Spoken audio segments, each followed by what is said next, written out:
It is not surprising that nearly every culture has evolved its own musical traditions to celebrate the holidays, from Hanukkah songs and Christmas carols to the African rhythms and gospel of Kwanzaa. Music brings us together in song and dance, in ritual and play. It inspires and consoles us. It is a way to pass down traditions from generation to generation.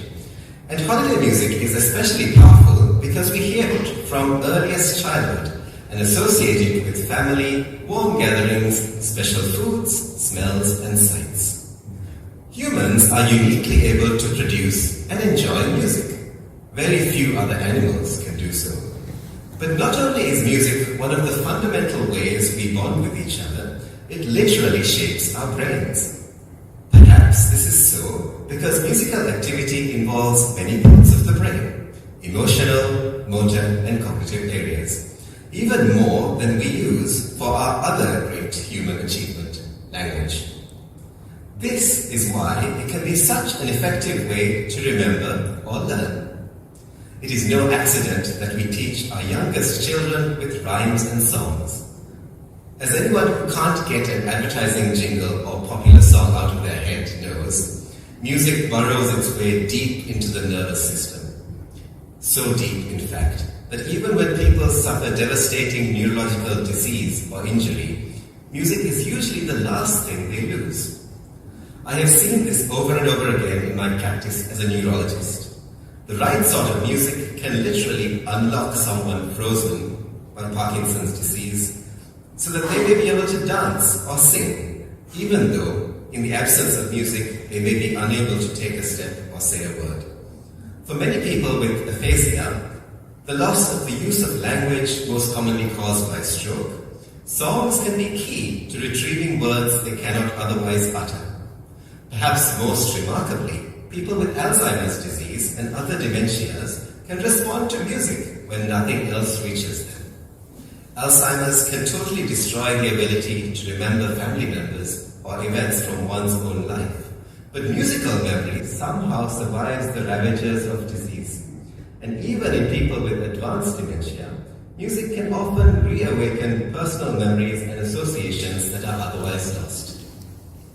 Recently, I met Woody, who began to show signs of Alzheimer's 15 years ago, at the age of 67. Woody can't remember much of anything about his life. He has no idea what he did for a living, where he is living now, or what he did 10 minutes ago.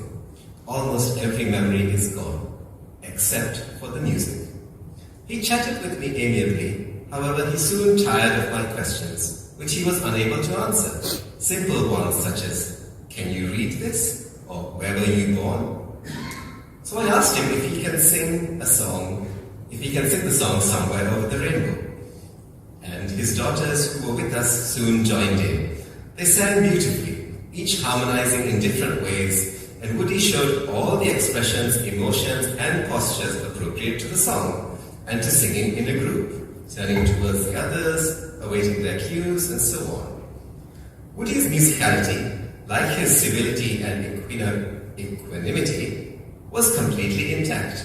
Indeed, he seemed so whole, so normal when singing, that his disorientation, his confusion when he was not singing, came as something of a shock. For Woody, who can no longer even dress himself, the act of singing is immensely important.